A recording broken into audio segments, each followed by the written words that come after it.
जलाशय अपभर्तरपसो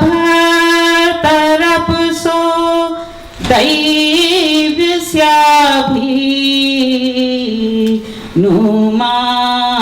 वृष बचक्षमीथा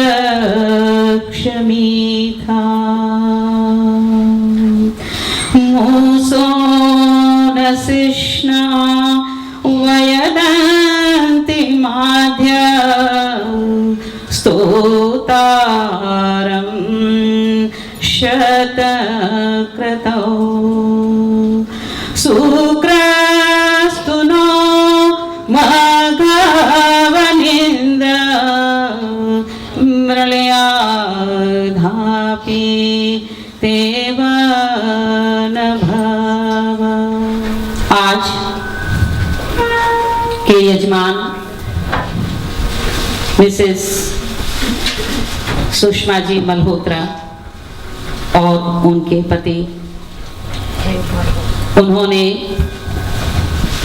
आज अपने ज्येष्ठ भ्राता जी का देहवासन हुआ 1 महीने पहले, तो उन्होंने ये अंत्येष्टि प्रार्थना, शांति प्रार्थना हमारे इस द्रौपदी जिज्ञासु आश्रम में रखी और संध्या और हवन के संग ये प्रतिक्रिया हमने निभाई।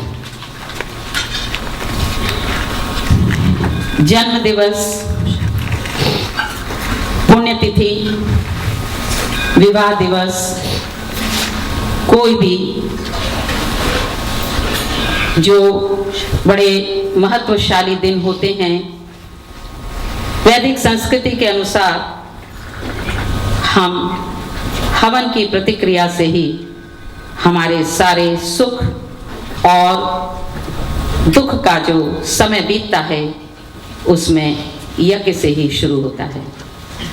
वैदिक संस्कृति यज्ञ प्रधान संस्कृति है और यज्ञ प्रधान संस्कृति का अर्थ ये होता है कि वेदों का आदेश है, वेदों का संदेश है, वेदों से उपदेश है, वेदों का नियम है।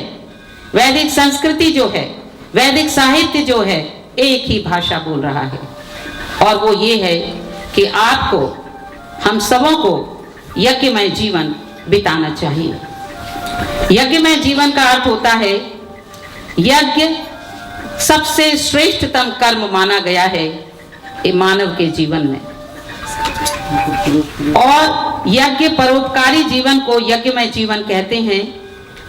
और जो व्यक्ति जीवित रहते हुए मानव समाज का कल्याण, प्राणी मात्र का कल्याण और जगत का कल्याण करके जाता है इस संसार से, और हर्ष समुदाय के उल्लास को वृद्धि करके जाता है, तो लोग कहते हैं कि वो इंसान बहुत धार्मिक था। धार्मिक होने के लिए मनुष्य को तैयारी करनी पड़ती है। एक दिन में, 1 महीने में, 2 साल में मनुष्य धार्मिक नहीं हो जाता।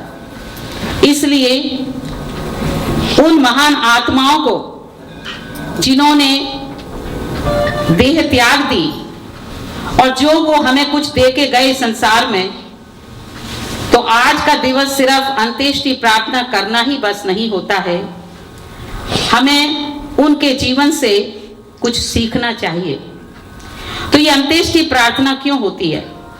यज्ञ में जीवन बिताने के लिए हमारे संतों ने, योगियों ने, दार्शनिकों ने हमें संस्कार विधि में 16 संस्कार बताए हैं। संस्कार का अर्थ होता है निखरना, निखारना, और कोई वस्तु या व्यक्ति जो और ज्यादा चमक जाए और उसके बाद और ज्यादा उपयोगी हो जाए, उसे संस्कार कहते हैं। तो संस्कार खाली मानव जीवन के लिए ही नहीं होते हैं, वस्तुओं के लिए भी होते हैं। जैसे सोना, उसको खूब तपाना पड़ता है अग्नि में, उसको निखारने के लिए, चमकाने के लिए, उसे उपयोगी बनाने के लिए, सुंदर बनाने के लिए।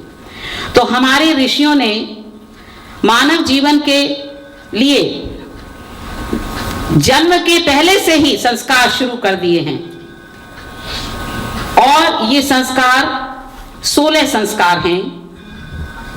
और सबसे पहले संस्कार को कहते हैं ऋतुदान या गर्भाधान, और अंतिम संस्कार जो 16वां संस्कार है उसे कहते हैं अंत्येष्टि संस्कार। 3 संस्कार जन्म के पहले होते हैं, 12 संस्कार जन्म के बाद होते हैं, और 1 संस्कार मृत्यु के बाद आत्मविहीन शरीर का होता है। तो ये समझ लेना कि सिर्फ जब मनुष्य जिंदा है उस समय ही उसे निखरना और उसको निखारना पड़ता है, नहीं। जब आप अंत्येष्टि संस्कार करते हैं तो उसके उद्देश्य क्या है, अंत्येष्टि प्रार्थना का उद्देश्य क्या है। तो जब मनुष्य इस संसार, इस शरीर को त्याग देता है तो परिवारजन, बंधुजन और समाज के लोग सब एकत्रित होते हैं और जिस उद्देश्य को जानने की जरूरत है इस अंत्येष्टि प्रार्थना से, वो 3 हैं और उनकी चर्चा होती है और ईश्वर से मोक्ष की प्राप्ति के लिए प्रार्थना होती है। तो जो 3 उद्देश्य जिनकी जानकारी हम अंत्येष्टि प्रार्थना में करते हैं वो क्या है? पहला है कि मृत्यु की अनिवार्यता, कि मृत्यु अनिवार्य है, निश्चित है। दूसरा, आत्मा की अमरता, आत्मा अमर है। और तीसरा, शरीर की नश्वरता, कि शरीर नश्वर है। तो ये तीनों चीजों जो हैं, उद्देश्य जो हैं, इसकी शिक्षा दी जाती है अंत्येष्टि प्रार्थना में, अपने लिए और सबों के लिए। और ये अंत्येष्टि प्रार्थना के जो 3 उद्देश्य हैं, महाभारत में इसका संदर्भ आया है, गीता में बहुत कुछ कहा गया है, और कठोपनिषद में, केनोपनिषद में, मनुस्मृति में भर्तृहरि ने बहुत चर्चा की है इस बारे में। तो ये समय ऐसा नहीं है कि मैं सब चीज बता दूं, लेकिन गीता का 2रा अध्याय और 27वां श्लोक कहता है, जातस्य हि ध्रुवो मृत्यु ध्रुवं जन्म मृतस्य च तस्माद् परिहर्ये आर्थे न त्वं शोचतुमर्हसि। जिसका जन्म होता है उसकी मृत्यु होती है, और जिसकी मृत्यु होती है उसका फिर से जन्म भी होता है। तो ये जन्म और मृत्यु का चक्र चलता ही रहता है, ये निश्चित से होने वाली चीज है। मनुष्य तू दुखी क्यों होता है? जो चीज निश्चित है वो तो होगी ही। फिर आगे कहते हैं 2रा अध्याय और 20वां श्लोक है, उसमें क्या कहते हैं सुनिए, न जायते न म्रियते वा कदाचिन भूत्वा भविता वा न भूयात् अजो नित्य शाश्वतो अयं पुराणो न हन्यते हन्य माने शरीरे। शरीर नष्ट हो जाता है, आत्मा अमर रहती है। आत्मा अजन्मी है, उसका जन्म नहीं होता है, वो अमर है, अपार्थिव है, शाश्वत है, पुरातन है।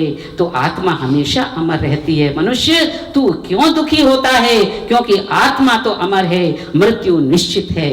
और तीसरा कहता है कि 2रा अध्याय में ये श्लोक जो है 22वां श्लोक है, कहता है कि ये आत्मा अमर है, इसका आवागमन होता है, प्रभु का आवागमन नहीं होता है, प्रभु का अवतार नहीं होता है, आत्मा का आवागमन होता है। महात्मा आते हैं, बड़े बड़े धार्मिक लोग आते हैं इस पृथ्वी पर इस संसार को उजागर करने के लिए। तो कहते हैं कि आत्मा का आवागमन जिसने जान लिया उसने मृत्यु पर विजय प्राप्त कर ली। तो 2रा अध्याय है और 2रा अध्याय गीता का और 22वां श्लोक क्या कहता है, वासांसि जीनानि यथा विहाय नवानि गृह्णाति नरो अपराणि यथा शरीराणि विहाय जीर्णान्यानि पुण्यानि सयाति नवानि देहि। जिस तरह के पुराने कपड़ों को उतार कर आप नए वस्त्र धारण कर लेते हैं अपने शरीर पर, उसी तरह से ये आत्मा जब शरीर क्षीण हो जाता है, वो बेकार कमजोर हो जाता है, तो आत्मा प्रस्थान करती है इस शरीर से और दूसरे शरीर को धारण करती है। तो आत्मा के लिए कहा है कि आत्मा तो कभी मरता नहीं है, तो तू क्यों ये सोच ले, ये समझ ले, और तू धर्माचरण क्यों नहीं करता है, तेरा आचरण क्यों अधर्म है। क्योंकि ये जान लेने के बाद कि आत्मा को वही शरीर मिलता है, तेरे कर्मानुसार तुझे योनि मिलेगी, लेकिन फिर भी तू दूसरों की टांग अड़ाते हुए, दूसरों को पर अत्याचार करते हुए तू आगे बढ़ना चाहता है, तो तू इससे सीख ले कि आत्मा जो है वो अमर है, तुझे धर्माचरण करना चाहिए अपने जीवन में। और आगे कहते हैं आत्मा को आत्मबल ऐसा होता है कि इस आत्मबल से कोई भी ऊपर इससे नहीं है। अगर हमें वास्तव में मृत्यु पर विजय प्राप्त करनी है तो हमें आत्मबल की जरूरत होती है, और ये हवन जो आप करते हैं इससे आत्मबल मिलता है। आत्मबल के अलावा इससे बड़ा कोई भी बल इस दुनिया में नहीं है।